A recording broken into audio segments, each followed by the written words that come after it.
E sejam muito bem-vindos ao primeiro vídeo de opinião sobre o Campeonato do Mundo. O primeiro jogo que eu escolhi foi Brasil contra Marrocos. Tivemos um empate a uma bola.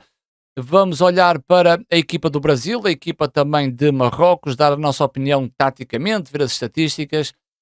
Mas não se esqueçam, subscrevam o canal, que é muito importante, subscrição e deixar aquele likezinho. Vamos então olhar o primeiro jogo que eu escolhi para dar a minha opinião, Brasil que está no grupo C, Brasil com o empate frente a Marrocos, o Haiti, Escócia, joga-se daqui a pouco e aproveitei este tempo para falar então deste empate na estreia do Brasil de Ancelotti no Campeonato do Mundo.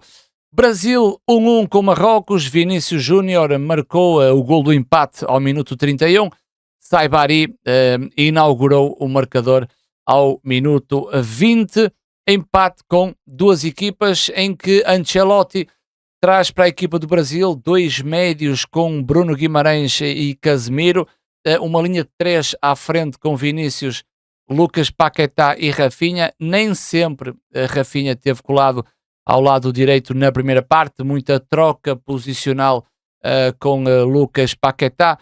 O ponta de lança Igor Thiago foi titular, de realçar que o quarteto defensivo do Brasil, constituído pelos centrais que eu estava à espera, Marquinhos e Gabriel Magalhães, já os laterais Douglas Santos e Ibañez. Muita coisa para falar também sobre os laterais, mas mais propriamente sobre a forma do Brasil jogar com Alisson Becker, o seu guarda-redes. O Marrocos com 4-2-3-1, uma equipa bastante positiva. Destaco aqui El Kanous, um excelente jogador, bom jogador, com Brahim Dias do Real Madrid à direita, Saibari, o ponta de lança, dois médios, Boadi e Ainaoui, o número 24. O quarteto defensivo também destacar Hakimi na direita com Mazraoui na esquerda, Bono, o guarda-redes. Um jogo que Marrocos entrou com todo o gás, a equipa de Marrocos nos primeiros 10 minutos, uma equipa bastante pressionante e uma equipa com bola a decidir rapidamente e a jogo a um toque. O Brasil teve muita dificuldade na entrada deste jogo. Podemos apontar também vários fatores: é o primeiro jogo, é a estreia, ansiedade, técnico Ancelotti, mas também estaria para o lado de Marrocos essa ansiedade, o nervosismo, ser também o primeiro jogo. Achei que nesta primeira parte uma aposta errada de Ancelotti foi a forma de jogar, que trouxe uma maior disponibilidade por parte de Marrocos naquilo que foi o ser superior à equipa do Brasil nos primeiros minutos. O que é certo é que o Brasil depois foi equilibrando ao longo da primeira parte, conseguiu ter mais bola frente a um 4-4-2 de Marrocos não tão pressionante, e creio que foi na corrente do jogo, no momento em que o Brasil esteve bem, na corrente do jogo, Saibari consegue depois num espaço central entre os centrais do Brasil, e reparem que o espaçamento que o Brasil dá entre a linha média para a linha defensiva, propriamente os dois centrais, muito espaço, e Marrocos acaba por inaugurar o marcador. Saibari picou a bola frente a Alisson Becker e Marrocos sai por esse golo inaugural. O Brasil continuou a querer ter a bola, mas muito fugaz, uma equipa que tem os três setores muito afastados. Acredito que o meio-campo não foi funcionando na primeira parte e creio que a ginástica posicional de Paquetá com Rafinha também não estava a dar frutos por parte do Brasil, em que o Brasil depois canalizava o seu jogo para a estrela da equipa, a coqueluche, Vinícius Júnior, muito no seu individual, e que acaba ao minuto 30 por fazer 31 o gol do empate. Vinícius é aquele típico movimento de Vinícius a vir para dentro e a fazer um remate potente à baliza de Bono. Brasil que consegue o tal empate na primeira parte. Pensava que iríamos ter mais golos, mas o jogo acabou por ficar empatado a uma bola. De realçar na primeira parte, e aquilo que eu não gostei tanto do Brasil, é que Ibañez e o Santos, o lateral esquerdo do Santos, que está-me a faltar agora o nome, que é o Douglas, isso. O Douglas Santos, os laterais do Brasil nunca se encontraram. Primeiro, Ibañez é um central, joga a maior parte das vezes a central, não consegue usufruir do corredor, colocando aqui Marrocos no seu 4-4-2, com Mazraoui. 4-4-2 era esta a forma que Marrocos defendia, juntando os dois da frente, mas Paquetá também muito no espaço central e também Rafinha. Portanto, dois jogadores que ocupavam um espaço central numa eventualidade de procurar espaço entre linhas e entre estes dois médios, porque Bruno Guimarães e Casemiro jogavam de frente para o jogo. E reparei que esta forma de jogar nos minutos iniciais do Brasil acabou por não trazer resultado, até porque Ibañez não é um jogador que vá ganhar muito a linha final, é um jogador que vai subindo dado àquilo que são as necessidades do Brasil, mas não faz o corredor do lado direito. Do outro lado, Vinícius, sim, era o jogador que dava a largura, com o Douglas Santos sempre no apoio a Vinícius. Esta forma do Brasil jogar vai perder muito, não só um Brasil quando tem bola, como no momento em que vai perder a bola, porque no momento em que perde a bola, se vocês repararem, 4 jogadores do Brasil estão fora do plano: Vinícius, Rafinha, Paquetá e Igor Thiago. E este Igor Thiago, sim, o titular, que não fez, na minha ótica, um excelente jogo, mas estava a falar da transição defensiva destes 4 jogadores, e Bruno Guimarães, com o seu envolvimento, deixava Casemiro um jogador extremamente lento. Não sei se irá ser titular no próximo jogo do Brasil. Não gostei nada de Casemiro, nem aquilo que ele tem como experiência para o Brasil, mas em termos de posicionamento teve mal, porque um jogador como o Casemiro, se estiver mal posicionado, depois a fazer as coberturas chega sempre tarde. A depender do posicionamento dos laterais, e aqui sim, na primeira parte, Ibañez foi quase obrigado a subir por causa de Paquetá no meio com Rafinha, em que durante a primeira parte Ancelotti tentou trazer algumas alterações, que foi abrir Rafinha para a direita, deixar Paquetá no corredor central. Em algumas situações, alguma confusão entre Rafinha e Paquetá naquilo que era a absorção do corredor central. E o Brasil perdia muito isto, porque o Brasil depois não conseguia muitas vezes comandar a partida em ter bola e estar dentro do meio-campo de Marrocos, mas por outro lado a equipa marroquina teve muito bem, e foi, creio eu, que foi a primeira equipa que eu estive atento a este Mundial e que me chamou a atenção das ações grupais desta equipa. O que é que são ações grupais? É quando vários jogadores se agrupam numa zona e vários jogadores serem de vários setores. Vou dar um exemplo.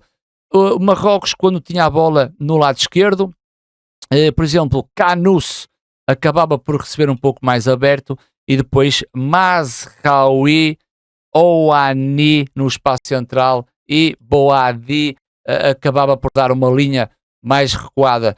Nós estamos a ver jogadores do setor defensivo, Mazraoui, do setor mais ofensivo, Kanous, do setor do meio campo, médios, o Boadidi. Ou seja, vários jogadores numa zona em que consegue depois muito bem reter a bola e sair de zonas de pressão, enquanto o Brasil é uma equipa dispersa, em que nas ações grupais não consegue ter essa valência, muito menos também nas ações intersetoriais. Não gostei do Douglas com o Vinícius, como também não gostei do Ibañez com Rafinha. Nessa relação não intersetorial, não gostei, com uma relação também intersetorial entre a linha do meio campo e o ponta-lança Igor Thiago.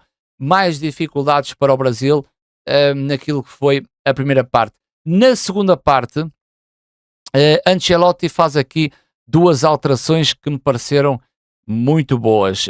Tirou Ibañez e colocou Danilo. Ibañez já tinha cartão amarelo, mas Danilo vai dar mais qualidade no corredor mais à direita, apesar de Danilo ser um jogador bastante experiente e conta já com 34 anos, estamos a falar de um jogador de 34 anos, mas sim dá mais qualidade ao lado direito. E depois a entrada de Fabinho que está no Al Ittihad, creio eu, já agora podemos confirmar. Fabinho que está no Al Ittihad, sim senhor, um médio também já com os seus 32 anos, mas veio dar mais segurança ao setor. De que forma? Fabinho, até podemos pôr aqui, Fabinho foi para a posição de corredor central, mas em termos posicionais, o Fabinho deu mais do que o Casemiro. Não quer dizer que vai dar mais, mas neste jogo deu mais. E melhora o setor. Porquê? Porque vai soltar depois Bruno Guimarães, quase com o Brasil em 4-3-3. Claro que Bruno Guimarães descia para poder construir, mas o Brasil, com o Fabinho ali soltando Bruno Guimarães, o Brasil fica melhor, como a definição de Rafinha passará a jogar completamente aberto e o Brasil consegue jogar a toda a largura. Quando o Brasil tem Vinícius e Rafinha, eu continuo a não gostar de Igor Thiago e acho que Mateus Cunha, Mateus que entrou depois no decorrer da segunda parte, ao minuto 61, eu acho que faz mais sentido o Mateus jogar nesta posição mais solto, criando as ligações intersetoriais com Bruno Guimarães ou Paquetá. Paquetá depois também acabou por ser substituído ao minuto 61. Entrou Luís Henrique, passa para um corredor, Rafinha passa para um setor mais intermédio, mas o Brasil a jogar a toda a largura já conseguia com a definição da saída a 4, que é muito importante também perceber que esta saída a 4 não é muito ofensiva com bola, mas sem bola consegue depois reter as transições ofensivas de Marrocos. Eu creio que o cooling break na segunda parte, eu acho que quebrou a equipa do Brasil. Acho que o Brasil tinha entrado bem na segunda parte, não numa equipa controladora, mas acredito que o Brasil estava bem crescendo. Ancelotti fez as substituições para melhorar esta equipa, mas eu creio que aquele cooling break acabou por quebrar esta equipa do Brasil, sabendo que Marrocos nunca iria ter, ao longo dos 90 minutos, aquela vontade e ter fisicamente a disponibilidade de andar a pressionar quase em campo inteiro a equipa do Brasil, e Brasil acabou por ter alguns momentos de crescimento. Acredito que o cooling break acabou por, não digo matar esta equipa, mas colocá-la bem abaixo daquilo que seria a sua produtividade na segunda parte. É interessante também olhar para as estatísticas do jogo, em que o Brasil teve mais posse de bola com 51%, 49% por parte de Marrocos, 1.27, 1.52, uma pequena diferença em que Marrocos esteve mais próximo, ou com mais perigo, golos esperados, maior do que a equipa do Brasil.